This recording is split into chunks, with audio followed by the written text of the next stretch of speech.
It's one of nature's most perfectly engineered predators.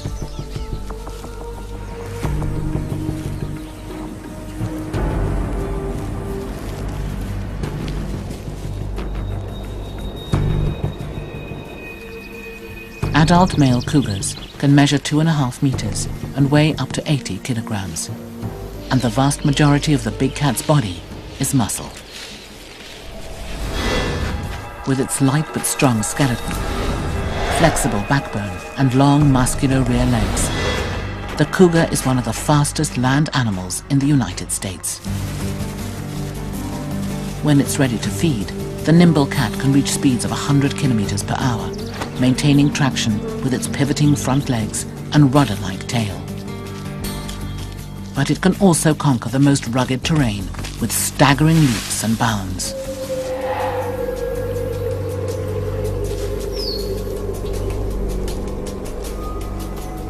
Cougars are ambush hunters.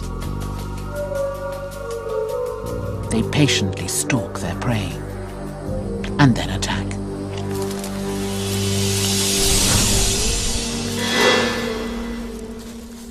Deer are the primary staple of their diet, but over the past century, hunting and habitat destruction have reduced the cougar's range, increasing the number of human encounters to between 6 and 10 a year. But even so, deaths are rare. There have been just 17 fatalities since 1890. In the 17th century, cougars had one of the most extensive distributions of all North American terrestrial mammals. They ranged from southern Argentina to Chile, coast to coast in the continental United States, and throughout southeastern Alaska. Today in North America, the elusive cat's reach covers only from British Columbia, south to Mexico, and west to Texas. And what was once cougar territory is now often someone's backyard.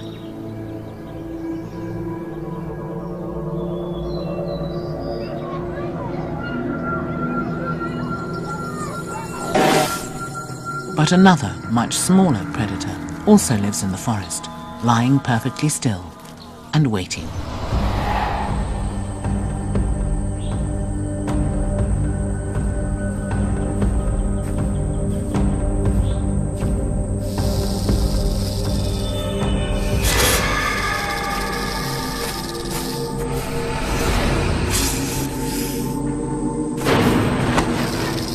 It's the eastern diamondback rattlesnake, the largest rattler in North America, reaching lengths of nearly 2 meters.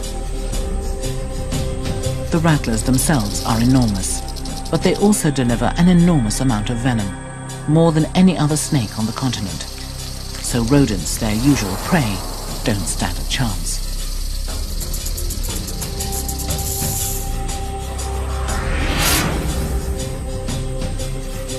Keeping a safe distance is critical to survival. Large eastern diamondbacks can strike from more than a meter away. One bite delivers a complex blend of hemo and neurotoxins capable of killing a human within hours. The eastern diamondback's range extends from the Carolinas down to Florida, and as far west as the Mississippi River. But this rattler's realm isn't limited to the mainland.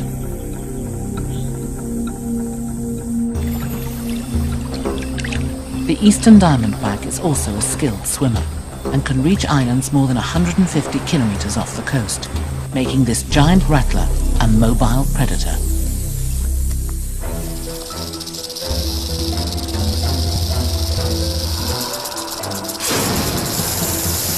North America is home to a wealth of magnificent and deadly predators.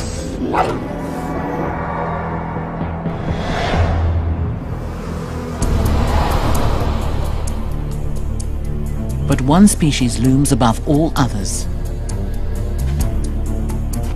Its massive size and explosive power make it one of the most impressive and fearsome creatures on the continent. I see this animal coming at us. You see teeth and you see claws. I remember thinking, oh, that's how it feels when your flesh gets torn apart. And you're starting to realize you're getting attacked by a bear. A grizzly bear. The grizzly bear is one of the largest land carnivores in the United States. Females can weigh as much as 200 kilograms, while males have been known to reach up to half a ton. Already a formidable presence at 1.5 meters tall on all fours, male grizzlies tower to heights of almost 3 meters when standing to survey the terrain. Despite its intimidating dimensions, the bear is an omnivore that spends much of its time feeding on insects, fish, berries, and nuts. When it does feed on large mammals, it's usually deer and elk. Once these massive mammals could be found throughout the mountainous regions of the western continental United States, Alaska, and Canada. But today, human encroachment has drastically reduced the grizzly's domain and its numbers. Now only 50,000 grizzlies roam Alaska and Canada, and less than 1,000 are found in pockets of the lower 48 states, including Wyoming, Idaho, Washington, and Montana. Montana was the site of the attack on Johann and Jenna Otter.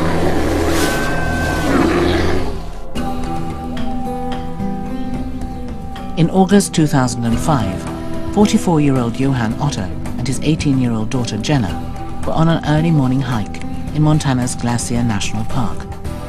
Federally protected land, the park lies in the heart of Montana's grizzly bear country. When you're in Glacier, at that part, you're in the middle of wilderness. There's no civilization, there's no help out there whatsoever. And we started on the trail. It was relatively quiet since it was about 7:30, 8 in the morning. We started walking, just talking loud. General precaution when you're in grizzly bear country is to make noise so that you alert whatever animals are around you of your presence.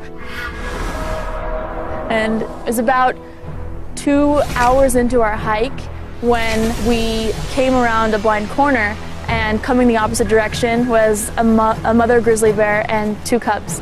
And we just kind of hit face on at about 6 feet away. And she takes 2 steps back and says something like, "Oh no." And suddenly I see this animal running at me, and it bites me in the back of my thigh. It starts moving around like you're a rag doll. Trapped between a raging bear and a 9-meter drop, Johann made a life and death decision. I have to get into safety, and I basically dive up the trail into some bushes, about 20 feet below. Safe but badly battered, the father called for his daughter. "Jenna, come down here, it's safe down here." I don't think Jenna ever heard me. But the grizzly did. I remember still seeing the bear popping its head up, looking down at me, and just running down. And this animal has incredible speed. Despite their enormous size, grizzlies are faster than an Olympic runner. They can sprint almost 50 meters in as little as 3 seconds, and gallop for up to 3 kilometers at speeds of 55 kilometers per hour.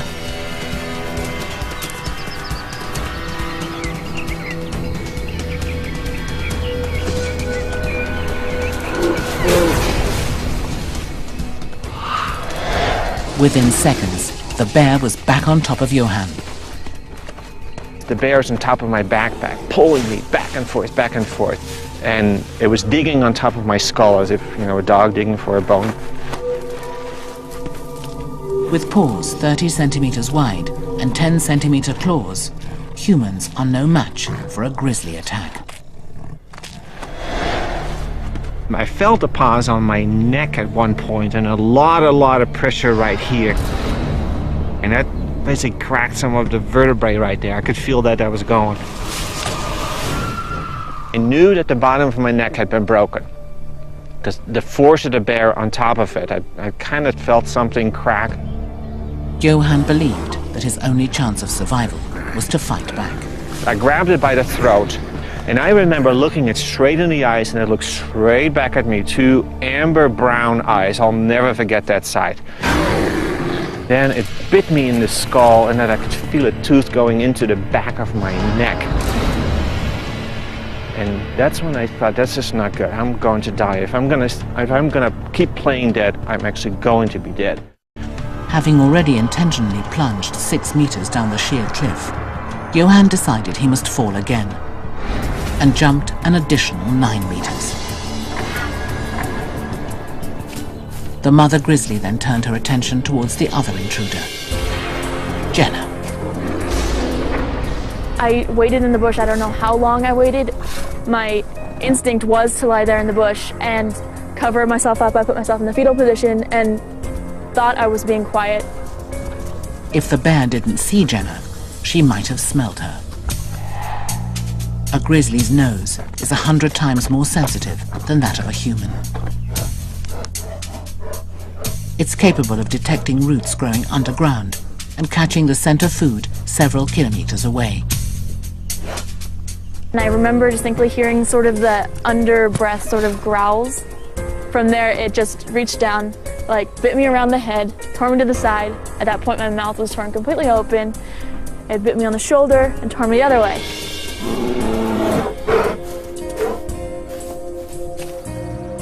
Grizzly bears will often run away as soon as they detect humans. But if they're surprised, they may attack. Over the past century, black bears and grizzly bears together have killed just 133 people in North America. It's believed that encounters with cubs, like Johan and Jenna's, trigger the female grizzly's maternal instinct. Mother bears will react aggressively if they sense their vulnerable cubs are in danger. But once the bear is convinced the danger has passed, it will probably disappear into the wild, leaving the intruders behind. So in most instances, playing dead is the best response. It kind of looked at me over, sort of saw that I was bloody and I wasn't moving, not a threat to its cubs, and just walked off. Yeah. Jenna and Johan estimate that their combined attack lasted less than 5 minutes. Discovered by a passing hiker, they were airlifted to Seattle, Washington for emergency medical attention. I just couldn't move my arm. It was because the bite had gone down to the bone. And my head felt really bloody and caked with blood because there were some gashes in there from it biting around my face. And I was so lucky. But her father was not. They had to take care of approximately 28 wounds. I believe there were 6 different vertebrae that were broken. 2 ribs broken on one side, 1 rib on the other side. Also, the bear's claws must have hit me in the eye.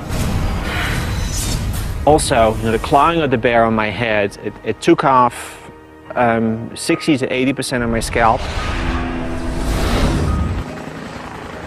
I lost half my blood while I was on the mountain. Also, I broke something in here, broke my nose. 4 weeks and 6 operations later, Johan was finally released from the hospital.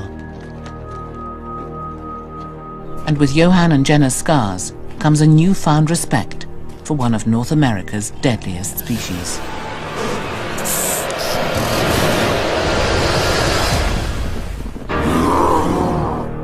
It's just an amazing animal, just an amazing amount of muscle all in this one body. It's just one big piece of muscle.